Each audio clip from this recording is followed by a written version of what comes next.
Bien, pues le comentaba yo a usted que hace muchos años, muchísimos años, yo leí una narración sobre algo que ocurre cada año en Veracruz, que es la inundación de Tlacotalpan.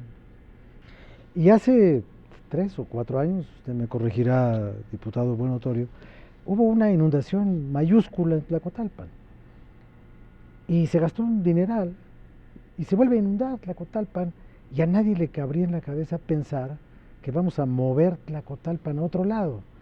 Entonces, ¿cómo se puede reubicar los asentamientos humanos? ¿Cómo pensar en la reubicación? Bueno, esto se ha utilizado en muchas ocasiones, no solo en el estado de Veracruz, sino también en el de Oaxaca, para la construcción de algunas presas. Por ejemplo, la última, la presa Cerro de Oro.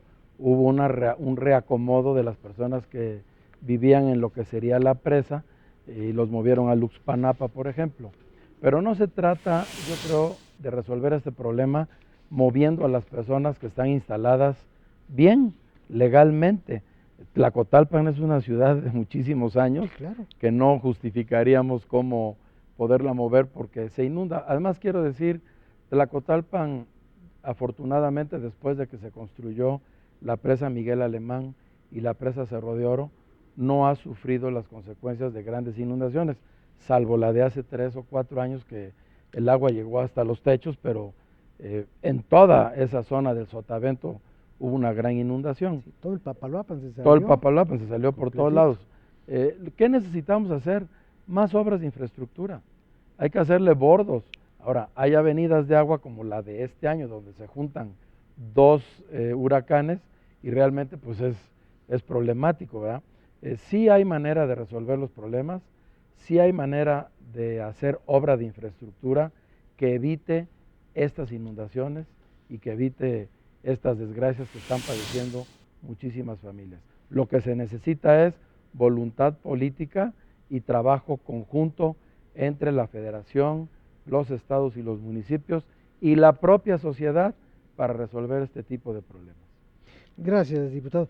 Diputado Huerta, algunos dicen, hablando de esto, de los embalses y las presas y las obras de infraestructura hidráulica, que si no hubiera sido por la oposición de quienes así estuvieron, en el caso de la Yesca, no se habría desparramado el papagayo. ¿Será? Yo lo que quiero comentarle al público es el verdadero desastre del país que implica la propuesta de Enrique Peña Nieto y Videgaray del presupuesto para el próximo año. Pero ustedes lo van a Están corregir. proponiendo los señores gasto corriente por 300,000 millones de pesos, que es una continuidad de políticas panistas. Los últimos 12 años el gasto corriente se ha incrementado el 14%. ¿Qué es el gasto corriente? Salarios y sobre todo los de los alto burocracia, incluido el cuerpo de diputados, senadores y todo lo ostentoso que es el gasto suntuario del gobierno. Están proponiendo en el presupuesto del 2014, Peña Nieto, un déficit fiscal del 1.5%. ¿Qué implicará esto? Alrededor de 200,000 millones de pesos de presupuesto más. ¿Esto qué quiere decir? Aumento en el IVA a las clases medias, porque ya por suerte la movilización ciudadana detuvo al régimen de su idea de subir el IVA en medicinas y alimentos. Esto lo hizo Andrés Manuel López Obrador y el pueblo de México. ¿Por qué es importante decir esto? Porque evidentemente al gobierno federal no le importa la gente. Miren, en materia de desastres, al Fonden, Peña Nieto le propone 14,000 millones de pesos. Y el avión de Peña Nieto, que le dejó comprado Calderón, vale 7,000 millones de pesos. No es posible y no van a poderlo argumentar ni siquiera con el programa de adultos mayores, al cual también lo financian con 14,000 millones de pesos, y el avión de Peña Nieto vale 7,000 millones de pesos que le compró Calderón. Eso es de lo que hay que hablar. Del avión, bueno. No, del gasto Digo, del precio del del gobierno. avión, claro, del precio del avión. Diputado José Luis Márquez, hace muchos años este país logró obras hidráulicas y desde hace bastante tiempo ya no puede hacer obras ni hidráulicas, ni aeronáuticas, ni de ningún tipo, porque hay una actitud de oposición a la obra pública. Entonces, por un lado se necesitan obras que mejoren las que el crecimiento poblacional ya ha dejado atrás, y por otro lado el gobierno está amarrado y no las puede hacer. Y insisto en el ejemplo de la Yesca. Con la Yesca no se habría inundado Acapulco. Así es, mira, somos un estado que cobra poco y invierte poco. Somos de los estados de América Latina, creo el segundo que más cobra, o el de abajo hacia arriba de los que menos cobran. Entonces sí necesitamos tener un estado más fuerte, que tenga más recursos y no se vaya al gasto corriente, sino que lo que recaude el estado, bueno, pues sea para la infraestructura, ¿no? Requerimos impulsar la infraestructura, reactivar la economía, y creo que tenemos que poner impuestos, y los impuestos a nadie nos gustan, pues por eso son impuestos, si no, no fueran impuestos, ¿no? Y necesitamos revisar perfectamente qué es lo que estamos haciendo bien en materia fiscal y qué no, y por dónde están las evasiones fiscales, dónde los que no pagan, por dónde tenemos que cerrarle la puerta para que paguen lo que han dejado de pagar. Y necesitamos un Estado que recaude más, pero que gaste más en infraestructura, que le apueste más a la inversión, a las obras como las que tú has planteado, que son muy importantes, y que bueno, en muchas ocasiones cuando se han implementado, en el caso de Puebla, hay intentos de obras muy importantes, y desafortunadamente luego la oposición es la que no ha permitido que estas obras se hagan, pero también a lo mejor la falta de autoridad. Entonces tenemos que revisar muy bien cuál es el papel del gobierno y cuándo debe de aplicar pues la ley, ¿no? Muchas gracias, diputada Huidobro. Que el gobierno gaste más, también que gaste mejor. Definitivamente. O nomás que gaste, pues. No, definitivamente. Nosotros como Cámara de Diputados, o los diputados, somos responsables de asignar el presupuesto. Que el gobierno gasta lo que ustedes le dejan gastar, ¿no? O Y menos, lo que le dejan o gastar. menos, ahí están todos los subejercicios. Y que inclusive, aquí también debo decirlo, apenas se ocupó la semana pasada, se aprobó también aquí en Cámara, que de aquellos municipios que no habían utilizado su presupuesto para las calles, para la realización de calles, se destinaran precisamente a los desastres ocurridos en todos los estados del país. Lo que sobró o lo que no se gastó. No, lo que no se ejerció, exactamente, ¿no? al Por fondo. alguna otra razón se aplicara mejor para estos desastres estatales o nacionales que estamos viviendo. Sin embargo, debemos de ser muy cuidadosos en la asignación del presupuesto de este año. En Movimiento Ciudadano estamos convencidos de que obviamente hay que asignar más presupuesto a los municipios, les toca el 4%, ahí es donde se debe dar, ¿no? Para infraestructura, para educación, para la cultura, ahí es donde nos tenemos que enfocar como diputados para que esto en realidad y la sociedad mexicana vaya creciendo. El gobierno tiene que aplicarlo de una mejor manera el gasto que está realizando, no como en los aviones que ya se había comentado aquí. El avión, nomás. Bueno, Claro, van a venir más, seguramente.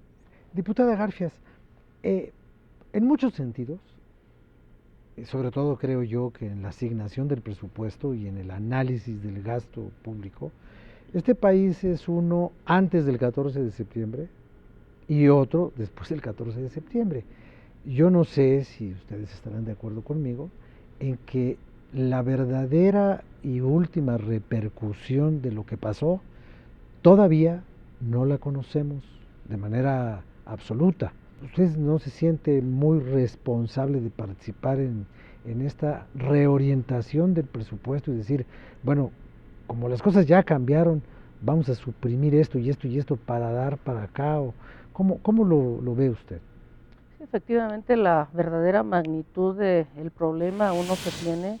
Se han dado datos estadísticos, cuántas entidades han sido afectadas, cuántos municipios, cuántas personas han sido evacuadas, las carreteras que se han afectado, las autopistas, pero hay comunidades a las que aún no llega el apoyo, y mucho menos, bueno, pues se tiene el censo de lo que realmente pasó y las repercusiones.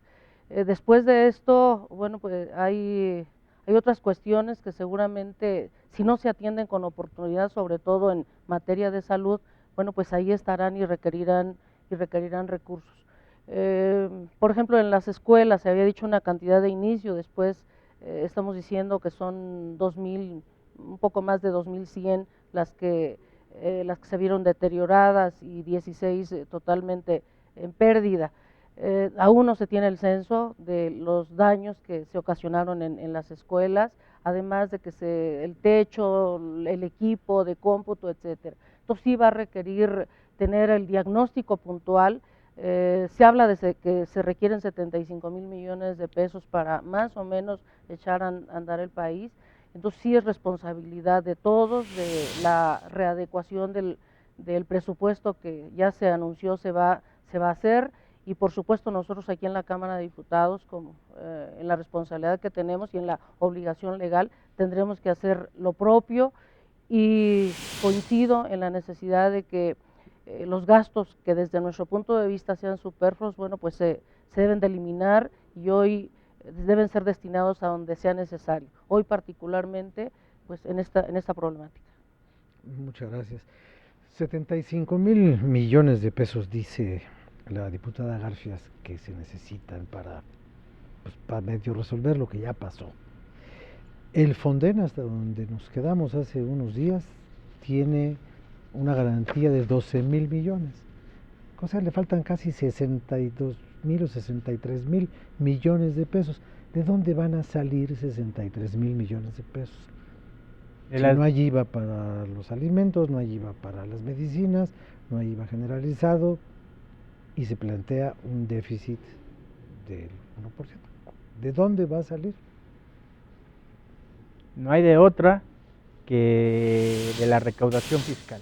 Por eso tenemos que ser muy responsables en la aprobación del paquete fiscal, en la aprobación del paquete hacendario, para poder allegar al Estado de los recursos necesarios para atender las necesidades de la población y así como también para atender las necesidades de la emergencia que está sucediendo.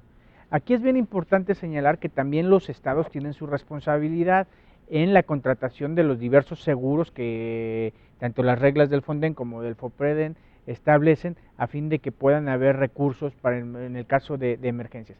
Es cierto, este fue un fenómeno atípico, son dos meteoros que entraron uno por el Atlántico y otro por el Pacífico. A Chiapas le pega el Atlántico y el Pacífico, igual que a Veracruz, igual que a Oaxaca. Guerrero no fue, pues es el máximo desastre que podemos observar. 75,000 millones de pesos se tienen que gastar para la reconstrucción. No va a ser inmediata porque tiene que allegarse de esos recursos. Y como decías hace rato, no solo gastar, sino gastarlo bien, gastarlo en tiempo.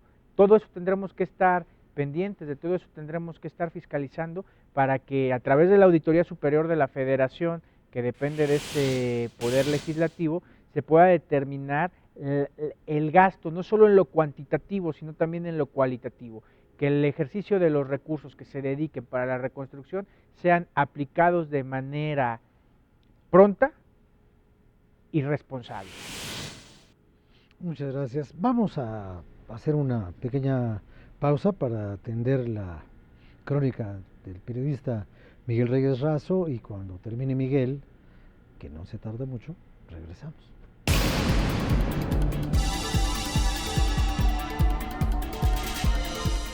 Redes sociales y comunicación interactiva en la Cámara de Diputados. Facebook, Cámara de Diputados.